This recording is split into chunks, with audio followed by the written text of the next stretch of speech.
Hey, Rhett here from Three Bird Farm. It's July 9th and I wanted to give a little bit of a pepper update.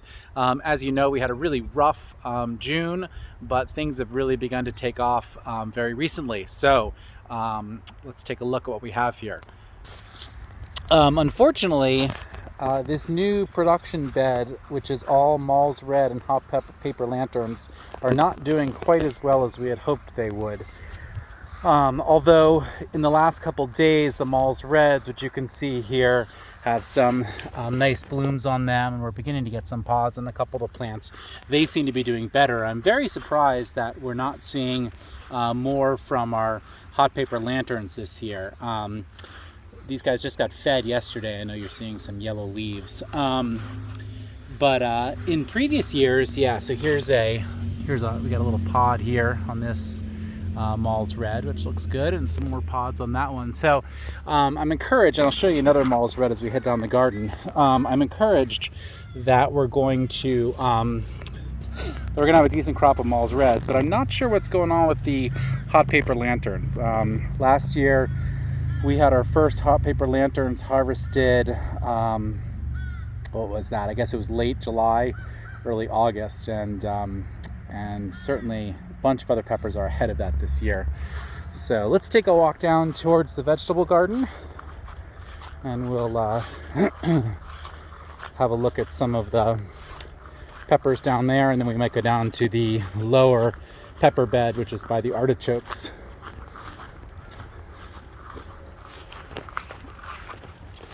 And here's the Pollinator Garden, which is coming into its own. We lost our butterfly bush this past year. I think I already said that in a previous video.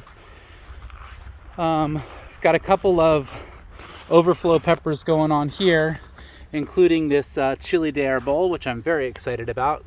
Got this one from Duffy, and I'm hoping it's going to do well for us. The chili de arbols are really fun because they even when you dry them, those red peppers retain that color. In fact, they're the ones that, if you've ever seen the chili wreaths, they oftentimes come from the chili de arbols. So they're going to make a really nice, beautiful powder, I think. And getting some pods going on here on our Amarillo, which I'm excited about because these pods will be yellow and they'll make a really pretty powder. But I really wanted to take a look here, show you these guys that I put in super late. They were some leftovers, and they've really begun to take off. So we've got this Maule's red here, which you can see has several large pods already, and is certainly ahead of most of our other plants. We've got a hot paper lantern here, which is beginning to set some, which looks good. And we've got an amazing two, which is that Korean cayenne type pepper, and then some more Maule's reds, and another little hot paper lantern here. So as I said, these are kind of all overflow. We had them left over, dug a spot in the ground and put them in. Then we have our Peruvian pond pepper garden. We've got a red ricotta here. That's one seeds that we saved from one of our best producing red ricottas last year. I don't expect this guy to produce probably this year. If it does, it'll produce very late. We'll see if we can nurse it through a frost or two. But we'll probably dig it up and overwinter it if it looks like it's doing well. I'm a little disappointed with our ahi pankas. Karen isn't as disappointed. She thinks they're doing fine. They've dropped a lot of leaves. They still have that sort of funky leaf curl thing going on. But they do have a lot of vigorous new growth on top, and we are getting some pods coming in. So hopefully they're going to do okay. And then we've got our ahi charapitas here, and you can see they've got a lot of little action going on, so we should be seeing some pods from those guys. Raspberries have started already, which is crazy early for us. There's Angus. Hey, Angus man. Girls are all below today.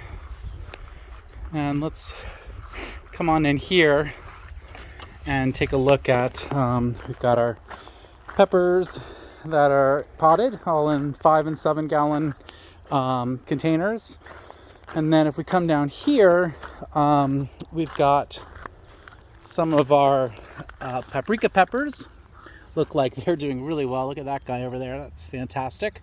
The tomatillos are really taking off. We've had some pest issues, but they're taking off for sure. And then this guy here is that casabella, which we're pretty excited about. That's like a hot wax, a Hungarian wax pepper type, and looks like it's going to produce quite well. It's great pickling pepper. Got ourselves a little tomato in here. And then over here, we've got some good stuff going on, but I really wanted to show you this guy. And this is one of our Guajillo peppers. And this guy's really taking off. And there's a little bit of a mystery here to me, or for me, about this, and I'm going to talk about that in the next video. But these pods are looking really nice. So this is going to be a dried pepper for Maule sauces and so forth. We've got 2 more peppers or pods on that side. So looking good. Again, there's our tomatillo. So I'll come back with another video to talk to you about the mystery that I'm sort of discovering with our Guajillo peppers, and then maybe we'll take a walk down to the lower garden as well. But that's all for now.